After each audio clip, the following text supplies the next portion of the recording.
Bueno, lo primero que me doy cuenta aquí, nada más de verse, no hay mucho que pensarle, es que la operación principal es una división. Como es una división, sabemos que la derivada de la división, ya se la saben, se las escribo solamente para recordarles.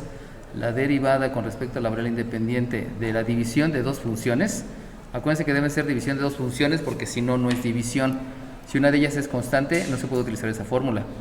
La derivada es el denominador por la derivada del numerador menos el numerador por la derivada del denominador entre el denominador al cuadrado.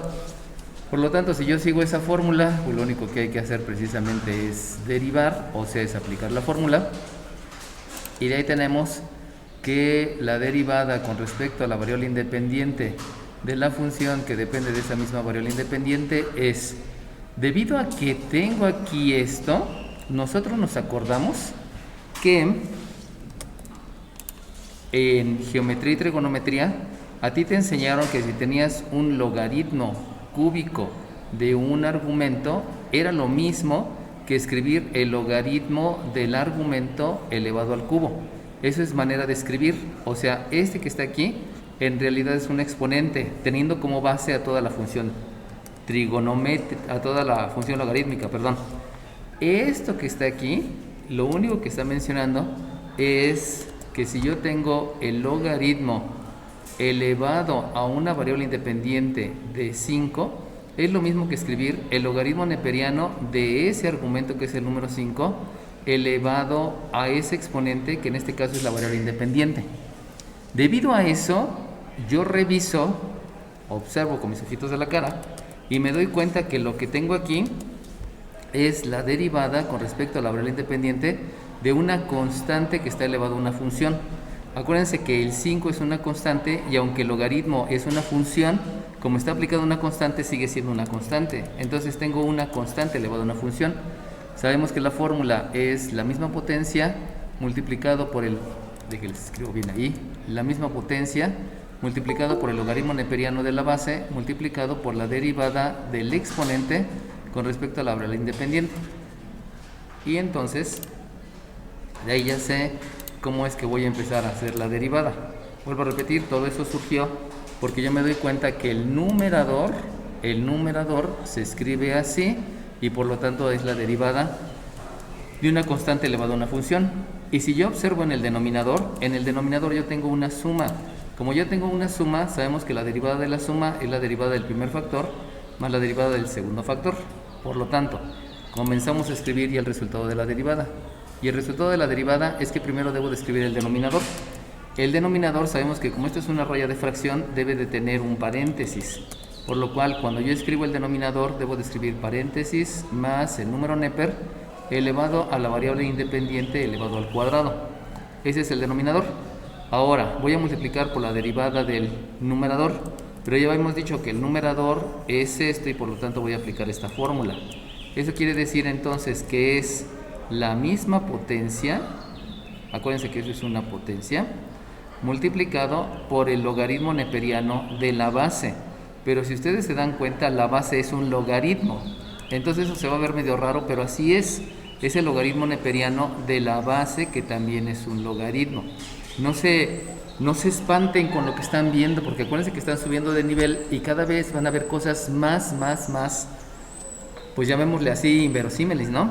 Una de las cosas que luego me está diciendo que ahora hay que multiplicar por la derivada del exponente. Y si se acuerdan, el exponente solamente es la variable independiente. Por lo tanto, es la derivada de la variable independiente con respecto a la variable independiente que tengo aquí, que es esta letra griega. Entonces, con eso yo ya tengo el denominador por la derivada del numerador. Y le vamos a restar ahora el numerador por la derivada... no es cierto. Al revés. Así es, el numerador por la derivada del denominador. Entonces, si ustedes observan el numerador, pues el numerador simplemente es logaritmo neperiano del número 5 elevado a una variable multiplicado por la derivada del denominador. Pero el denominador es una suma, por lo tanto, la derivada de la suma es la derivada del primer sumando, que como es una constante 0, más la derivada del segundo sumando. pero el segundo sumando vuelve a repetirse que es una constante elevada a una función. Por lo mismo, la derivada es la misma potencia multiplicado por el logaritmo neperiano de la base. Habíamos dicho que este logaritmo neperiano del número neper es la unidad, lo escribo solamente para que se acuerden de la fórmula, multiplicado por la derivada del exponente. Y en este caso el exponente yo me doy cuenta que es phi cuadrada, pero phi cuadrada es una potencia. El único detalle es que la potencia ahora es la derivada de una potencia donde la base es la función y el exponente es un número. Y ya sabemos que el resultado de esa derivada es el exponente por la base elevado al exponente menos 1 por la derivada de la base con respecto a la variable independiente. Eso quiere decir que la derivada de este exponente que tengo aquí obedece a que debe de ser el exponente por la base elevado al exponente menos 1, que sabemos que es 1, por la derivada de la base con respecto a la variable independiente. Estoy repitiendo muchas veces base, estoy repitiendo muchas veces exponente, pero cada uno es diferente. Lo que deben de aprender a hacer es identificar. Esa de identificar es de que desde que estaban en la primaria, ¿no? Cuando estaban en... Luego sabemos que viene el denominador al cuadrado y el denominador es este, por lo tanto ahí no hay tanto problema. Simplemente hay que escribir el 1 más el número neper elevado a una variable elevado al cuadrado y todo esto está elevado al cuadrado. Sabemos que el denominador no le vamos a hacer nada, no vamos a aplicar definición de potencia porque ya está factorizado, por lo tanto no hay tanto problema, ¿no? Bueno, una vez que derivamos, ya saben que derivar se hace en un solo paso, luego procedemos a la factorización y sabemos que la factorización en la gran mayoría de las ocasiones, prácticamente en todas, es utilizando el máximo común divisor. Y el máximo común divisor obedece a los factores comunes. Entonces, detecten los factores comunes. Si ustedes ven este factor que se llama función, ese factor aquí no está. Como no está, no es factor común. Me voy al siguiente. Este es otro factor. Y si lo detecto, aquí está. Por lo tanto, ese es factor común y por lo tanto forma parte del máximo común divisor. Recuerden que factor común es el factor común, pero también es la base común con el exponente más chico, pero también es el número más grande que divide a todo. Por eso no me puedo quedar con la palabra de factorizar por factor común, porque factor común solamente es un pedacito del método y eso me restringe, ¿no? Sí es una parte, pero no lo es todo. Entonces, la primera parte del máximo común divisor es el logaritmo neperiano de 5, que está elevado al exponente phi.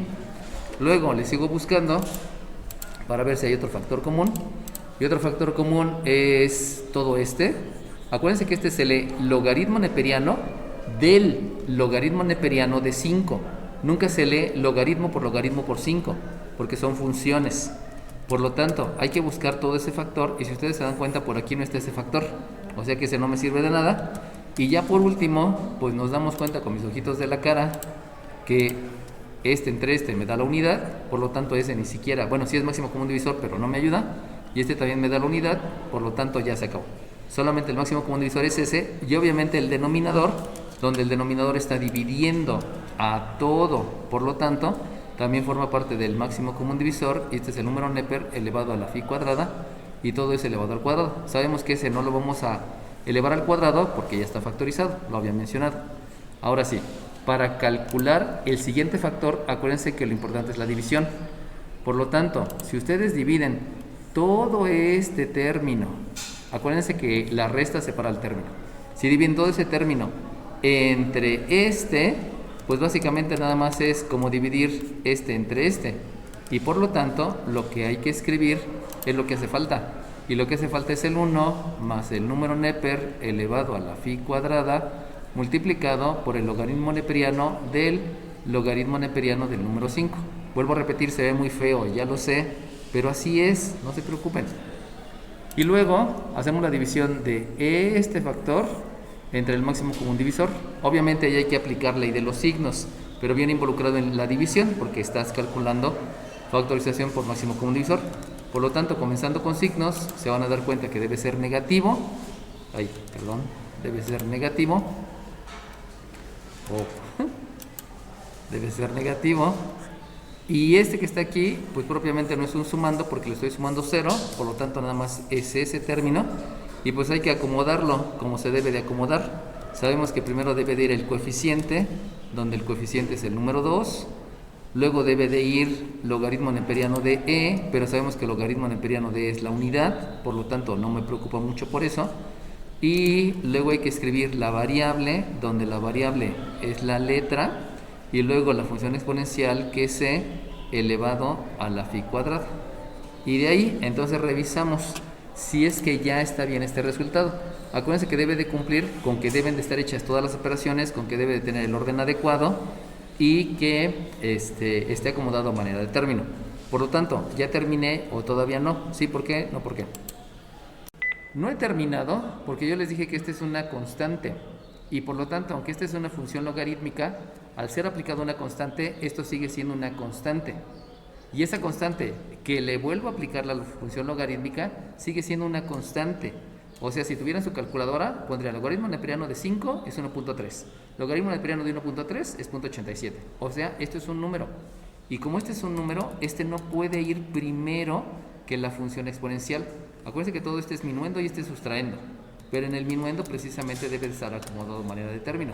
Entonces, el único detalle es que este que está aquí no debe de ir al último, sino debe de ir al principio, considerando que hay un minuendo y que hay un sustraendo.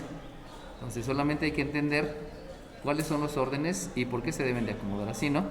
Aquí sí es necesario que agreguemos un corchete para indicar que este es un factor completo y que se llama coeficiente, y por lo tanto vamos a cambiar este paréntesis y en lugar de poner un corchete le ponemos unas llaves. Acordándonos que existen los símbolos de agrupación, ¿no? Ok, y ahora sí, ya está terminado. Otra vez, yo observo y me doy cuenta que no hay la posibilidad de aplicar leyes de los exponentes, porque todo ya está con exponentes positivos, no hay necesidad de aplicar operaciones, no hay necesidad de aplicar propiedades de los logaritmos, porque nada más es un argumento, y por lo cual directamente voy a derivar, pero para derivar necesito identificar la fórmula. Observo y me doy cuenta que la base es una letra y esa letra es la variable independiente. Como esa letra es la variable independiente, quiere decir que la base es una función. Y luego sigo observando y resulta que el exponente es el logaritmo neperiano de la variable independiente. Por lo tanto, también es una función. Por lo cual, como son dos funciones, la fórmula que necesito utilizar es la derivada con respecto a la variable independiente de una función elevada a otra función. Y sabemos que ahí voy a utilizar las dos fórmulas. O sea, el exponente por la base elevado al exponente menos 1 por la derivada de la base con respecto a la variable independiente. Esa es la primera fórmula. ¿Cuál es la primera fórmula? Pues la primera fórmula es la de la base al exponente, donde el exponente es un número. Por eso la que hemos estado manejando durante mucho tiempo, ¿no? El único detalle es que están cambiando las letras, pero el concepto de la posición, de lo que debe de hacerse, pues, de lo que es una base y lo que es un exponente, sigue siendo lo mismo. Y le debo de sumar la otra fórmula, y la otra fórmula ya saben que es la derivada con respecto a la variable independiente de una constante elevada a una función, o sea, se intercambian de lugar el exponente y la base, pero sigue siendo la misma situación de exponencial, y sabemos que esta fórmula es la misma potencia multiplicado por el logaritmo neperiano de la base multiplicado por la derivada del exponente con respecto a la variable independiente. Entonces hacemos lo mismo aquí. Hay que escribir la misma potencia por el logaritmo neperiano de la base por la derivada del exponente con respecto a la variable independiente. Y entonces, como ya sé que voy a aplicar esta fórmula, simplemente aplico esa fórmula ahí y ya. La derivada con respecto a la variable independiente de la función que depende de la misma variable es, comienzo con esta fórmula, y esta fórmula menciona que es el exponente